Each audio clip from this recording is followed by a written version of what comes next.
humans, I'm Yoshiller, and in keeping with the tradition of creating a yearly recap video regarding the changes and statistics on my channel, I'm here to bring you a video that shall discuss the direction that I want to take my channel and my life in 2020. But in order to better prepare for the upcoming year, I figured that it'd be best if I reflected on the highs and lows of my previous year, 2019, and discuss why I want to change certain things. 2019, in short, was a year of commitment. Statistically speaking, my channel hardly grew at all in terms of overall subscribers and view count, but it was the year where I said I'd do a bunch of things. And I did them. For example, 2019 was the year where I finally completed my Legend of Zelda Breath of the Wild 100% walkthrough. That included showcasing all of the game's DLC and additional side quests, and that included finding all 900 Korok seeds within the game. It took weeks to make certain videos in the game, but I did everything. That was a project I started in 2017, and then I remained committed all the way to 2019 until I finally finished it. But because I started the walkthrough in 2017, I had a large dip in my overall viewership and audience retention due to taking too long to finish the series. It's no surprise that my audience would be bored of watching the same game for 2 years when all sorts of new games are constantly coming out. And yet, I remained committed to completing the series, and I finally did it. And similarly, I made a few other smaller claims, such as wanting to record more friend room sessions in games such as Mario Kart 8 Deluxe and Splatoon 2. And I did that. I claimed that I wanted to earn an S rank in every single Splatoon 2 ranked battle mode. And I did it! I claimed that I wanted to improve in Super Smash Bros. Ultimate and that I would try to attend tourneys more regularly. And I did that! Last year, I stated that I wanted to create more Whatever Wednesday videos. And I did that! I remained committed to many of the things I said that I wanted to do. And despite losing my views and some subscribers, at least I could say that I did what I said I would. And on top of that, I fulfilled a few other older promises too. I finally made the finale videos for my Smash 3DS and Smash Wii U series known as Smash It Up! And I finally launched a new Pokemon Battle series once Pokemon Sword and Shield were released. And throughout the year, I made many more editorial-esque videos, namely the Road to Sakurai videos and 1 or 2 Whatever Wednesday videos. I even tried out a few new things with some of my vlogs, and the Whatever Wednesday videos that I made this year were much different than the few that I made in 2018. I'd say that there was much more diversity on my channel this year than there was in 2018 or even most of 2017. I had some multiplayer videos in the form of Super Mario Maker 2, but then I had some weird wacky videos such as my Box Boy unboxing and my Tetris 99 videos. And then I even had a unique opportunity in the form of a Dragon Quest Builders 2 challenge video, where the producers of the game challenged me to build stuff. That was definitely a highlight of the year. So I got to try out all sorts of stuff, and in a few different aspects, many of these videos were successful. And I know that there are still a few more promises that I have yet to fulfill, namely releasing my Kanto Alone project, but it feels good to know that I did more stuff in 2019. I traveled to more places, I created different kinds of videos, and I finally wrapped up some projects. It was definitely a step up from 2018. Though, 2019 was far from my most successful year as a content creator. While I had a few videos perform well in terms of views, my channel hardly grew at all. And I'm realizing more and more that I'm becoming a has-been content creator. Some popular creators on the platform still know who I am and allow me to participate in their projects, and I'm flattered every time I get to do so. But I acknowledge that I don't really have much of an impact. I'm not really anyone's go-to YouTuber, I'm not really that much of a draw anymore, and I'm okay with saying all of that. Now maybe I could still maintain a decent level of popularity if I conform to what's hip and what most other YouTubers are doing, but the truth of the matter is that I enjoy making videos for my channel because I have the freedom to do things in any way that I want. I simply just enjoy creating videos for my channel because I get to determine what type of story and narrative I want to tell. I already edit for others and do things their way, and I use my channel to do things my way. So it's no wonder that I don't have the same audience retention that I had in the past. I'm not doing what I should be doing to gain viewership, and there are just simply some things that I will not do. Not out of spite or malice, but more out of principle for what I want my channel to be.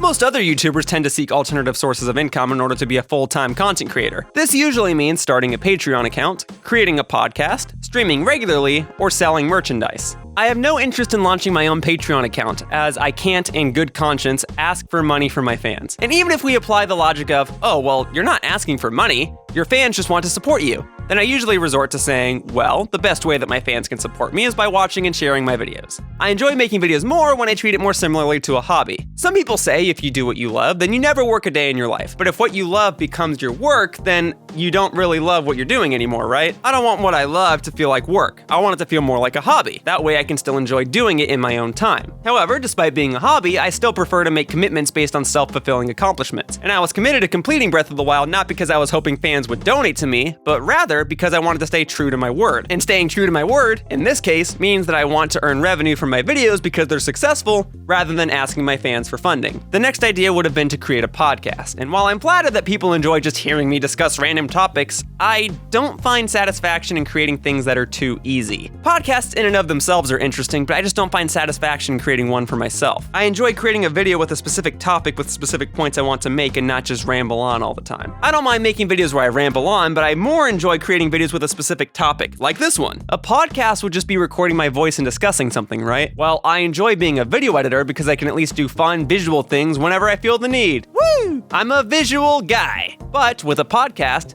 that visual fun kind of gets stripped away. I'd be interested in joining the podcasts of others, but just doing my own podcast, that kind of feels boring to me. If people want to hear me talk, then they can listen to my videos. If I want to discuss a topic that's important to me, I'd rather make a fully edited video, and that's what I did in the cases of the current state of the Mario and Luigi series and In Defense of Pokemon Best Wishes. I prefer creating content that people can go back and watch, and I prefer creating content with a relatively solid beginning, middle, and end. And on that note, that brings me into the next topic, streaming. Simply put, I don't enjoy streaming. I tried streaming in the past, pretty terribly too, and I just don't enjoy it. I prefer making videos and content that people can look forward to and know when things will start and when things will end. While I could stream and upload VODs to a YouTube channel, that doesn't really interest me either. I enjoy watching streamers, and I'm by no means bashing the way that they do things. In fact, I'm more willing to participate in the streams of others than I am to stream for myself. But in terms of hosting my own streams, it's just not something that I enjoy, and it's not something that I see myself doing often in the future. I really do just enjoy the editing side of things. And lastly, there's merchandise. Yeah, I don't really have enough funny quotes or memorable moments to warrant slapping anything onto a shirt or other piece of merchandise. In the grand scheme of things, having merchandise is a great idea because it allows me to have others represent my brand. If someone at an event wears a shirt that says Yoshiller on it, then that allows for that person to advertise my name without me having to do anything. But I just don't want any merchandise of myself. Even more so, the most iconic thing about my brand is the fact that I wear a Yoshi hat. Logically, some people would say that I should sell Yoshi hats so that they can be associated with me. But there's two problems with that. First of all, I don't own the character of Yoshi, and I have no interest in getting licensing rights. Therefore, I don't think I could legally sell Yoshi hats or even some sort of knockoff. And even if I could, well, that leads me into point number 2. I wear my Yoshi hat to stand out. If I gave other people Yoshi hats, then I'd be blending in,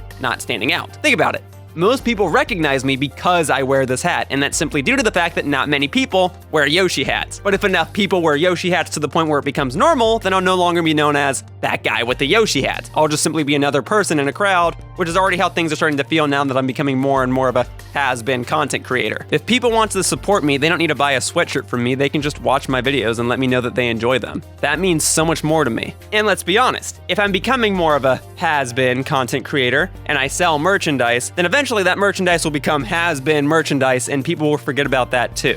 However, despite losing popularity, this year has still been fun. I've been talking a lot about how my viewership has declined, but that isn't to say that I haven't had plenty of fun and amazing opportunities throughout the year too. Companies such as Nintendo, Square Enix, and the Pokemon Company International have all been super generous to me. They've sent me gifts and games, and they've invited me to participate in all sorts of fun events. I will always be super grateful for all these amazing opportunities, and it's been a blast to work with these companies and create videos alongside them. And even beyond that, I've met all sorts of amazing people through competing in Super Smash Bros. Ultimate. I'm not great at the game, but it's nice to know that so many skilled and popular players have given me a chance, and they don't even seem to mind me being around most of the time. So this year has been an enjoyable one. And let me be clear, I might be saying I'm a has-been creator, but I'm not a nobody. I'm Yoshiller, and I've always been Yoshiller, and I want to keep being Yoshiller. And even if I'm not the most popular creator out there, I still want to maintain my integrity and my freedom. If people can watch my videos and go, oh man, that's Yoshiller, then that's perfect. My content will still continue to grow and adapt as I learn new techniques and editing styles. And as I gain new interests, I'll likely pursue those as well. I just want to keep creating content in ways that I find to be enjoyable. And some people and companies are still okay with that. But if growing as a content creator means that I should start a Patreon or launch a podcast or continue streaming or create merchandise, then maybe my future doesn't consist of me being a content creator anymore, or at least not a popular one. And that's okay with me, as I'm not in this whole shtick for the views or the revenue anyway. Being able to meet and work with so many talented people has always just been a nice bonus. At this point, my YouTube channel serves as more of a portfolio for when I do my hobby work.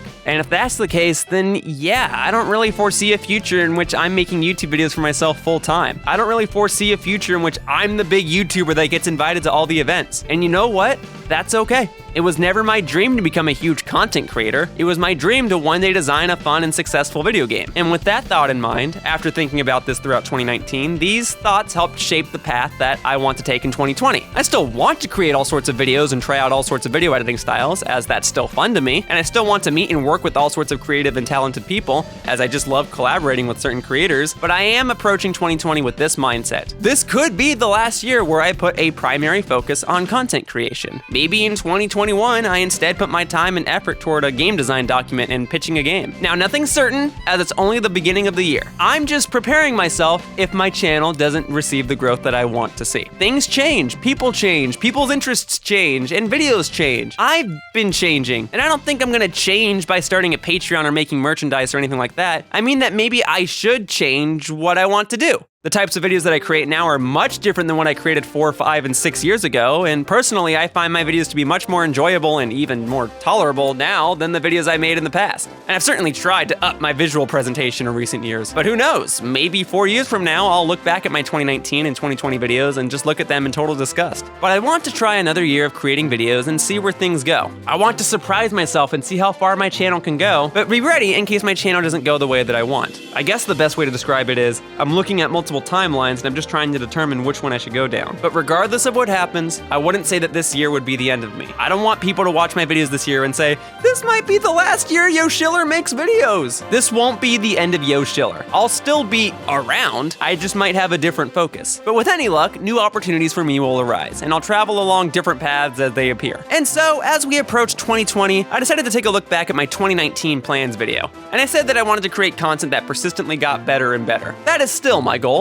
And I feel as though I've been doing that. I believe that my videos have gotten better over the years. I also stated that I didn't just want to be some sort of late wreck that was just throwing out video leftovers. And I feel that I haven't been too late with some of my videos, and I still feel like each of my videos has some sort of quality to them. You can watch most of my videos and tell that I tried to do something fun with them. And even if I didn't create as many Road to Sakurai or Pokemon BATAW videos as I would have preferred in 2019, I'd still say that I rarely had videos that were stuck in limbo for too long. Maybe a Breath of the Wild video or two, but that was about it.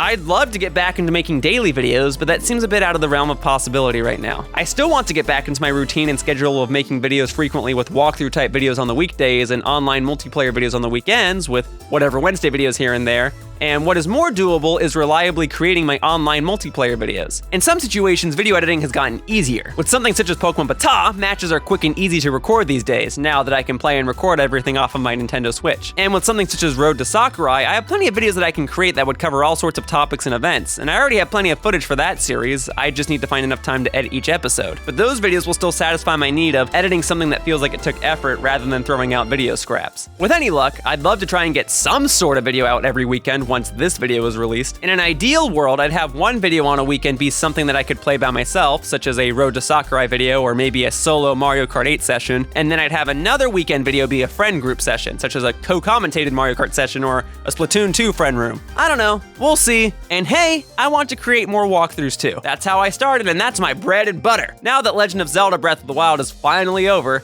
I want to first record a game that I know. I'd love to alternate between recording a game that's new to me and a game that's familiar to me, and I definitely don't want to record any more 120-part walkthroughs. Although I say that now, but who knows if I'll record something along the lines of Breath of the Wild 2. I'm not promising anything, but I'm not ruling out the idea. But anyway, I want to record a short game that I know first, and then I'll record some game that maybe I don't know as well. That's the plan. And I still want to regularly make Whatever Wednesday videos, but they may not come out every single week. Still, the point of creating Whatever Wednesday videos was to create a different type of video that someone could look forward to each week, and I want to try and recapture that feeling. I want people to be able to say, ooh, a Whatever Wednesday video is coming this week. I wonder what Yoshiller's gonna make. I imagine a fair share of them would still be multiplayer type videos in games such as Mario Maker or Luigi's Mansion, but I'd still love to use my Whatever Wednesday video slot to try out some other videos and see what sticks. Whether I make an editorial type video or a wacky gameplay video or a video on a new style, I still want this to be my experimental series. That's the whole point after all. You don't quite know what you're gonna get with a Whatever Wednesday video. At this point, it's all about keeping up any sort of momentum that I received in 2019, and it's all about making what can essentially be described as a final push in 2020. If people remember me at all and still let me be involved in their projects from time to time,